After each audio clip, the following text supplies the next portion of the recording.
আসসালামু আলাইকুম। বাংলাদেশের বর্তমানে তত্ত্বাবধায়ক সরকারের প্রধান ইন্টারিম গভর্নমেন্ট চিফ অর্থাৎ প্রধানমন্ত্রী ডক্টর মোহাম্মদ ইউনূস। একইভাবে ভারতের বর্তমান প্রধানমন্ত্রী নরেন্দ্র মোদী। এখন দুজনের ব্যাপারে একটু যদি ডিসকাস করতে হয় তাহলে বলতে হয় ডক্টর ইউনূস সাহেব একজন অধ্যাপক, যে প্রফেসর ইকোনমিক্স অর্থনীতি। উনি পিএইচডি করেছেন আমেরিকা থেকে। তারপর উনি প্রফেসরি করেছেন বাইরে, দেশেও করেছেন, এবং উনি মাইক্রো ফিন্যান্সের জন্মদাতা।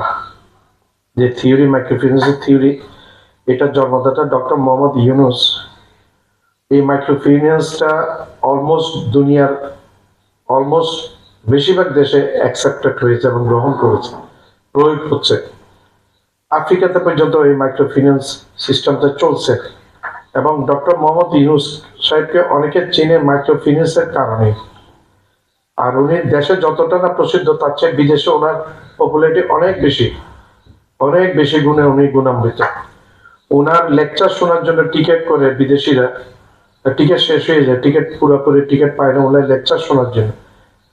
আমি মন্ত্রমুগ্ধের মতো ওনার লেকচার গুলা শুনি, যখন শুনি আমি তন্ময় হয়ে যাই, আবেশিত হয়ে যায়।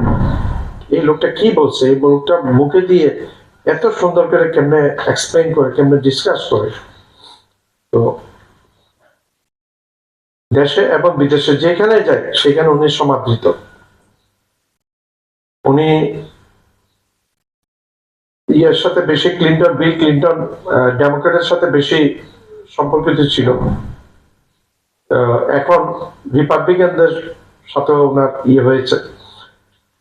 ডোনাল্ড ট্রাম্প একটু পাগলাটে টাইপের মানুষ, খেপাটে টাইপের মানুষ, কিন্তু উনিও পছন্দ করতে ছাড়েন নাই ডক্টর মোহাম্মদ ইউনূস। উনি পছন্দ করছেন এখন ডক্টর মোহাম্মদ ইউনূসকে। উনি জানেন কাকে দিয়ে কি কাজ হবে। তো ডক্টর মোহাম্মদ ইউনূস বাংলাদেশে স্টারলিংক নিয়ে আসার জন্য ইনভাইট করেছেন ইলন মাস্ককে। বলেছেন 3 মাসের মধ্যে আপনি স্টারলিংক বাংলাদেশে লঞ্চ করেন। এবং যেটা বোঝা যাচ্ছে সেটা হচ্ছে স্টারলিংক বাংলাদেশের ইন্টারনেট জগতে হইচই ফেলে দিবে। এই কারণে যে বাকি ইয়েগুলা ব্রডব্যান্ড, ওগুলা বাংলাদেশের সরকার নিয়ন্ত্রণ করতে পারত। আমরা সেটার উদাহরণ দেখেছি গত শেখ হাসিনার পতনের সময়। পলক, আইটি মিনিস্টার পলক, উনি বন্ধ করে দিয়েছিলেন ইন্টারনেট। কিন্তু স্টারলিংকে কোনো ব্যক্তি, বিশেষ কোনো সরকার বন্ধ করে দেওয়ার সেই ক্ষমতা কারোর কাছে নাই। এটা সরাসরি আপনার মোবাইলের সাথে কানেক্টিভিটি থাকবে উপগ্রহ থেকে। ছোট ছোট অনেক হাজার হাজার উপগ্রহ আছে স্টারলিংকের আসমানে, সেই উপগ্রহের সাথে সরাসরি লিঙ্ক থাকবে। এটা আপনি যেখানে যান, পাহাড়ে, পর্বতে, নদী, নালা, খাল, বিল, সমুদ্র, যেখানে যান, you can get very easily access on the Starlink. Starlink can very easily access on a mobile phone, and it's a very high velocity type internet systems. Starlink এইখানে ডক্টর মোহাম্মদ ইউনূস সাহেবের একটা চিন্তাধারা। ডক্টর মোহাম্মদ ইউনূস সাহেব বাংলাদেশের বর্তমানে প্রধানমন্ত্রী, কিন্তু উনি শুধু বাংলাদেশ নিয়ে বর্তমানে চিন্তা ভাবনা করেন না, উনি বাংলাদেশের বাইরে প্রতিবেশী দেশগুলো নিয়েও চিন্তা ভাবনা করেন। কিছুদিন আগে ওনার একটা বক্তৃতাতে আমরা শুনেছি, উনি বলেছেন যে নেপাল আমাদেরকে দেওয়ার জন্য এক পায়খানা নেপাল আমাদের কাছে আসলে, আমরা তো নেপালকে নেওয়ার জন্য, কিন্তু মধ্যে দিয়ে যে 40-41 কিলোমিটার রাস্তাটা আছে, সেটা একসময় প্রয়োজন তাগিদে সেটা যদি আমরা পাই তাহলে ইজি হয়ে যাবে নেপালে। আমরা নেপাল থেকে সরাসরি ব্যবসা বাণিজ্য আমরা করতে পারবো, নেপাল থেকে জিনিস নেপাল এক্সপোর্ট করতে পারবে আমাদের দেশ হয়ে চট্টগ্রাম অথবা মোংলা মধ্য দিয়ে। একইভাবে নেপাল জিনিস ইম্পোর্ট করতে পারবে আমাদের দেশ হয়ে, চট্টগ্রাম বন্ধ হয়ে আমাদের দেশ হয়ে নেপালের জিনিস যাবে। ঠিক একই রকম বলছে ভুটানেরও উনি বলছেন নেপালের একটা ভালো দিক হচ্ছে ওনারা হিমালয় পর্বত পেয়েছে, আরেকটা খারাপ দিক হচ্ছে ওনাদের সাথে সমুদ্রের কোনো দেখা নেই। আমাদের ল্যান্ডটা এমন ভাবে আল্লাহ তাআলা সৃষ্টি করেছে, প্লেন ল্যান্ড আছে, এখানে সমুদ্র বেশি, আমাদের সাথে ডিরেক্ট সমুদ্রের সাথে যোগাযোগ, আমাদের বন্দর আছে। এবং উনি এটাও বলেছেন যে বাংলাদেশের চট্টগ্রাম থেকে এবং পুরো চট্টগ্রাম এরিয়াতে আমরা যদি ছোট ছোট ছোট ছোট বন্দর করে দিই, তাহলে আর একটা পোর্টের উপর বেশি প্রেশার পড়বে না।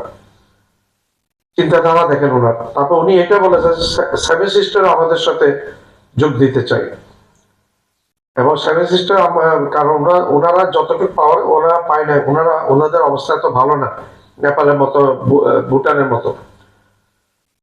তো ওনাদেরকেও আমরা দিতে চাই, আমাদের জায়গা ব্যবহার করবে জিনিস আনা নেওয়ার জন্য, আমরা এক্সপোর্ট করব, ওনারা ইম্পোর্ট করবে, ওনারা এক্সপোর্ট করবে, আমরা ইম্পোর্ট করব। বাংলাদেশ একটা সম্ভাবনার দ্বার বলেছেন ডক্টর মোহাম্মদ ইউনূস সাহেব, একটা বিশাল এক সম্ভাবনার দ্বার, যে দ্বারটা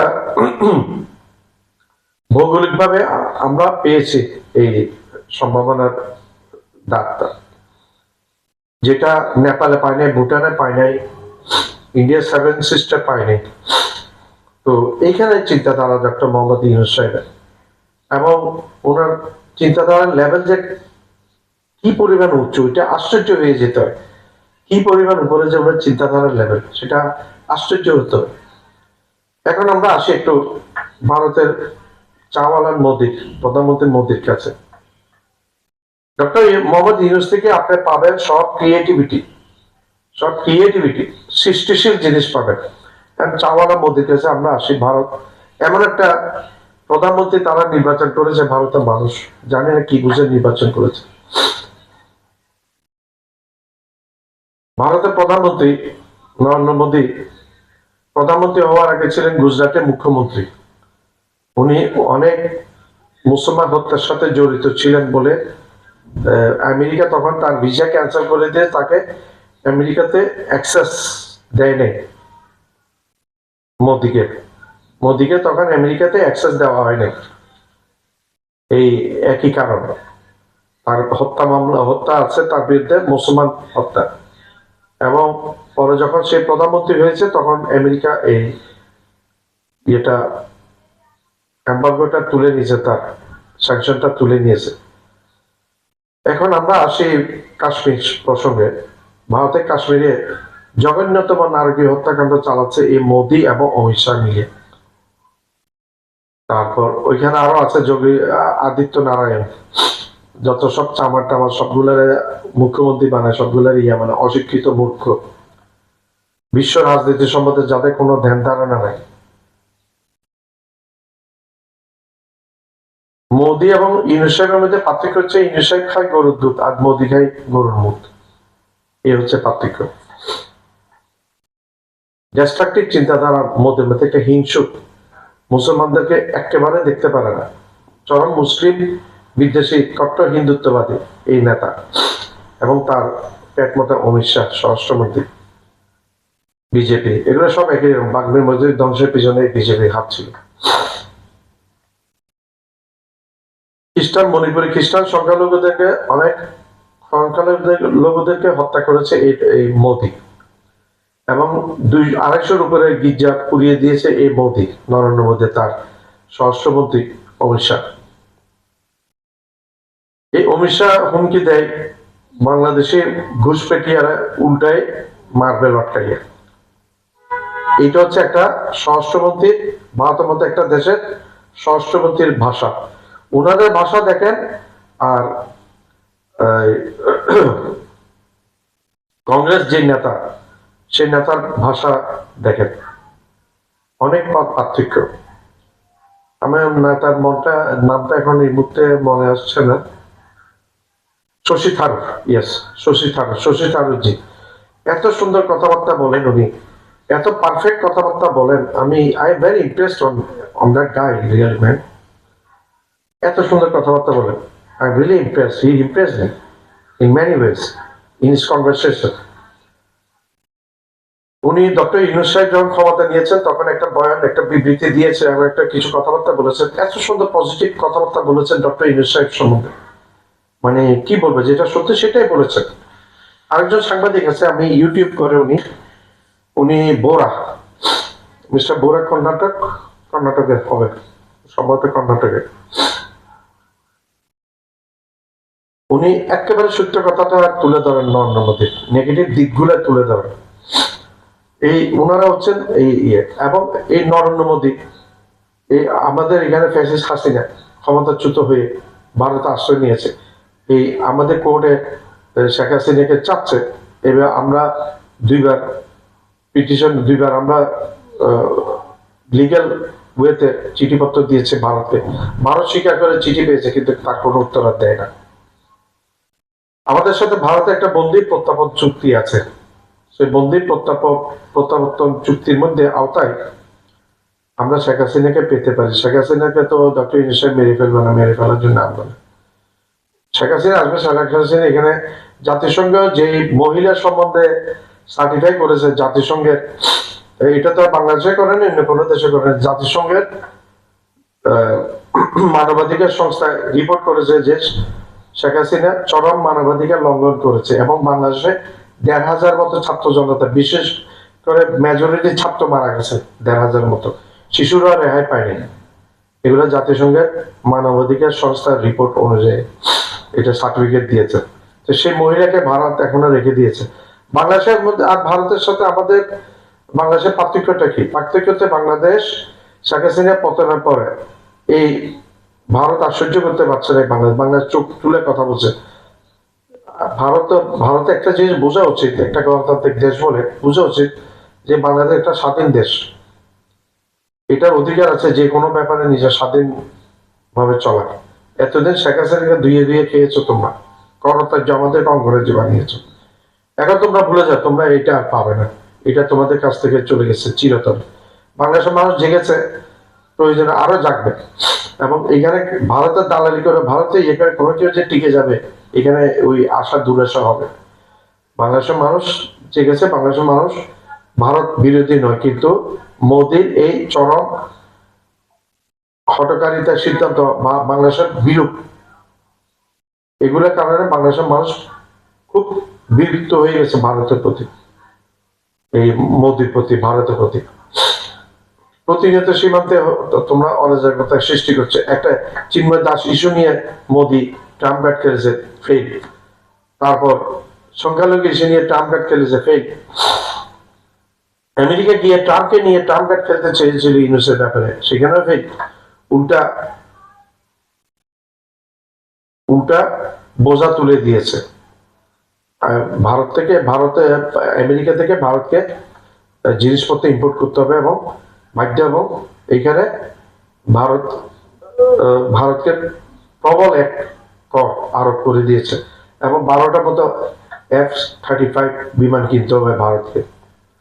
গিয়েছিল মোদীর বন্ধু চোর আদানিকে বাঁচানোর জন্য, আদানিকে বাঁচানোর জন্য গিয়েছিল মোদী, উল্টা থেতানি গিয়ে আসছে এবং মোদী।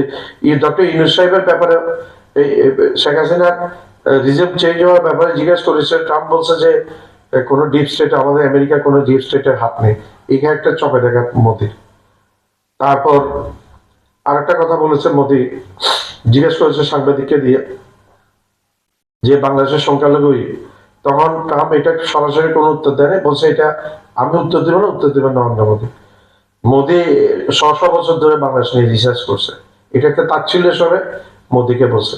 মোদী এইগুলো হারালো, ওইগুলো হারালো। এখন ওইখানে মিটিং করছে, ওই ফাঁকে যে ডক্টর ইউনূস সাহেবের সাথে আমেরিকার দ্বিতীয় ক্ষমতাশালী ব্যক্তি ইলন মাস্কের কথাবার্তা চলছে ভিডিও ইয়েতে, এবং দাওয়াত দিয়েছে বাংলাদেশে আসার জন্য, এবং স্টার্লিং বাংলাদেশে লাঞ্চ করার জন্য বলা হয়েছে, এবং স্টার্লিং ইলন মাস্ক এটাতে রাজি হয়েছে। এখন দেখা যাক এখানের মধ্যে পার্থক্য, দুইজন মানুষের মধ্যে, একজনের মধ্যে ক্রিয়েটিভিটি, আরেকজনের মধ্যে নেগেটিভিটি এবং ডিস্ট্রাকটিভ সব চিন্তাধারা। মানব মুসলমানকে ইয়ে করতে পারেন। আরে তুমি মোদী মুসলমানকে পছন্দ করেন, তুমি আফগানিস্তানে গিয়ে তালেবানদের কাছে কেন হাতে গিয়ে ধরছো? তালেবানদের পা ধরতেছো কেন গিয়ে? এখানে ধরছে কেন তালেবানদেরকে গিয়ে? ওরা মুসলমান না? তুমি আরবে যাও কেন? আরবে বাদশাদের পা চাটো কেন গিয়ে? হ্যাঁ, ওরা মুসলিম না? তুমি এখানে মুসলিমদেরকে মারো, হত্যা করো, বের করে দিবে, এই করে দিবে, সেই করে দিবে, বাংলাদেশের বিরুদ্ধে তোমার চরম বিদ্বেষ, তুমি আরবে যাও কেন বিখ্যাত ঝুলি নিয়ে? আমার এই ভিডিওটা আপনারা পুরোপুরি দেখবেন, না টেনে পুরো ভিডিওটা দেখবেন, তাহলে অনেক কিছু জানতে পারবেন। বিকেল 4:30, দিল্লির 7 লোককল্যাণ মার্গের বারান্দায় বসে নরেন্দ্র মোদী শূন্য দৃষ্টিতে আকাশের দিকে তাকিয়ে আছেন। রোদ ম্রিয়মান। একটা নির্দিষ্ট বয়সের পর এই সময়টাই মন খারাপ হয়ে যায়, এক অদ্ভুত শূন্যতা গ্রাস করে। নরেন্দ্র মোদী বারান্দার চেয়ারটায় বসে আছেন, হাতের চায়ের কাপ ঠান্ডা হয়ে গেছে, অথচ একবারও চুমুক দেননি। সামনে টেবিলে রাখা আন্তর্জাতিক ম্যাগাজিনের পাতা উল্টে গেছে বাতাসে। কাভারে একটা চেনা মুখ, বাংলাদেশের প্রফেসর মোহাম্মদ ইউনূস। হিন্দুত্বের লৌহ প্রাচীর গড়ে ভারতকে শাসন করছেন তিনি, কিন্তু দক্ষিণ এশিয়ায় আলো কেড়ে নিচ্ছে অন্য কেউ। মানুষ ধর্ম নিয়ে রাজনীতি ভুলে মেধা, উদ্ভাবন আর মানবিক অর্থনীতির গল্প শুনছে। চাওয়ালার ব্র্যান্ড ম্লান হয়ে যাচ্ছে নোবেল বিজয়ীর ছায়ায়। এটা কি শুধুই কাকতালীয়, নাকি মোদির রাজনৈতিক উত্তরাধিকারের জন্য অশনি সংকেত? মোদি জানেন তার প্রধানমন্ত্রী হয়ে ওঠার গল্পটা যতটা না মেধার, তার চেয়েও বেশি কৌশলের। ধর্মের রাজনীতি, জাতপাতের খেলা, মিডিয়া ম্যানিপুলেশন, এসবের সমন্বয়ে তিনি ভারত শাসন করছেন। গুজরাট দাঙ্গার ইতিহাস ভুলিয়ে রেখে হিন্দুত্বের স্লোগান তুলে এক সাধারণ চাওয়ালাকে জনতার নায়ক বানানো হয়েছিল। অন্যদিকে ইউনূস কখনোই ধর্ম বা জাতপাতের ভিত্তিতে সমাজকে ভাগ করেননি, বরং তিনি বিশ্বাস করেন অর্থনৈতিক সমৃদ্ধিই পারে সমাজের কাঠামোকে বদলে দিতে। তার ক্ষুদ্র ঋণ মডেল হিন্দু মুসলিম বর্ণজাতি নির্বিশেষে সবার জন্য সমানভাবে কাজ করছে। তিনি দেখিয়েছেন সত্যিকারের উন্নয়ন কেবল ধর্মের নামে বিভেদ সৃষ্টি করে নয়, বরং নিচুতলার মানুষদের ক্ষমতায়িত করেই সম্ভব। দক্ষিণ এশিয়ার নেতৃত্ব নিয়ে বিশ্বে একটা অলিখিত প্রতিযোগিতা চলছে।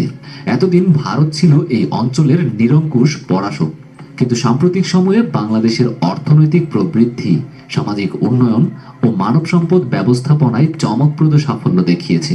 আর এর পেছনে যাদের চিন্তা ভাবনা অনুপ্রেরণা জুগিয়েছে, তাদের মধ্যে অন্যতম ডক্টর ইউনূস। ভারতের অর্থনৈতিক বৈষম্য, গরিবের ওপর কর্পোরেট দৌরাত্ম্য, কৃষকের আত্মহত্যার মিছিল, এসব নিয়ে আন্তর্জাতিক মহলে সমালোচনা বাড়ছে। অথচ ইউনূসের সামাজিক ব্যবসার মডেল এইসব সমস্যার কার্যকর সমাধান দিতে পারে। ভারতের থিঙ্ক ট্যাঙ্কগুলো এখন বলছে, যদি ভারত ইউনূসের নীতি গ্রহণ করত, তাহলে কর্পোরেট নির্ভর অর্থনীতি থেকে বের হয়ে আরো টেকসই উন্নয়নের পথে হাঁটতে পারত। ভারতের সবচেয়ে প্রভাবশালী কর্পোরেট পরিবার আম্বানি। রিলায়েন্স ইন্ডাস্ট্রিজের কর্ণধার মুকেশ আম্বানির স্ত্রী নীতা আম্বানি একাধিকবার প্রকাশ্যে ডক্টর ইউনূসের প্রশংসা করেছেন। কয়েক বছর আগে এক সোশ্যাল মিডিয়া পোস্টে তিনি লিখেছেন, ডক্টর ইউনূস আমাদের দেখিয়েছেন কিভাবে ব্যবসা হতে পারে মানুষের জন্য, শুধুমাত্র মুনাফার জন্য নয়। এমনকি রিলায়েন্স ফাউন্ডেশনও ক্ষুদ্র ঋণ প্রকল্পের মতো কিছু উদ্যোগে ইউনূসের মডেলকে অনুসরণ করেছে। মোদির পৃষ্ঠপোষক আম্বানিরাও যদি ইউনূসের আদর্শে আকৃষ্ট হয়, তবে বুঝতে হবে পরিবর্তনের ছায়া ভারতীয় অর্থনীতিতেও পড়েছে। বাংলাদেশে ইউনূস যখন তত্ত্বাবধায়ক সরকারের প্রধান হলেন, তখন মোদির নিয়ন্ত্রিত মিডিয়া তাকে ভিলেন বানাতে ব্যস্ত হয়ে পড়ে। বলা হলো তিনি পশ্চিমা শক্তির হাতে পুতুল, বাংলাদেশের সার্বভৌমত্বের জন্য হুমকি। কিন্তু এসব অপপ্রচার কাজে আসেনি, বরং দক্ষিণ এশিয়ার আঞ্চলিক কূটনীতিতে ইউনূস হয়ে উঠেছেন কেন্দ্রীয় চরিত্র। এপ্রিল মাসে থাইল্যান্ডে অনুষ্ঠিতব্য ব্রিমস্টেক সামিটের আগে মোদির প্রশাসন নিজেদের কূটনীতিকদের নির্দেশ দিয়েছে ইউনূসের সঙ্গে বৈঠকের সময়সূচি ঠিক করতে। ভারতের পররাষ্ট্র বিশেষজ্ঞরা মন্তব্য করেছেন, বাংলাদেশে ইউনূসের জনপ্রিয়তা যাই হোক, আন্তর্জাতিক মহলে তিনি গুরুত্বপূর্ণ ব্যক্তি। ভারত তার ভাবনাগুলোকে উপেক্ষা করতে পারে না। অর্থাৎ যাকে কিছুদিন আগেও ভারতীয় মিডিয়া আক্রমণের শিকার করেছিল, এখন তার সঙ্গেই সাক্ষাৎ করতে মুখিয়ে আছে মোদি প্রশাসন। সময়ের বিচার বড় নির্মম। আজ যিনি ক্ষমতার আসনে, কাল অতীতের ধুলোয় মিশে যেতে পারেন। ইতিহাস মনে রাখবে কাকে? ধর্মের রাজনীতি করে উঠে আসা একজন চাওয়ালাকে, নাকি এক নোবেলজয়ী চিন্তানায়ককে? উত্তরটা সময় বলে দেবে। কিন্তু আজকের সূর্যাস্তের রং যেন মোদিকে কিছু ইঙ্গিত দিয়ে যাচ্ছে। সন্ধ্যা হয়ে এসেছে, বারান্দায় একটা ঠান্ডা বাতাস বইছে। মোদি উঠে দাঁড়ান, তার মুখটা অন্ধকার। ভারতের প্রধানমন্ত্রীর চোখ চলে যায় ম্যাগাজিনের পাতায় থাকা ছবির দিকে। ইউনূসের মুখে লেগে আছে মিষ্টি একটা হাসি।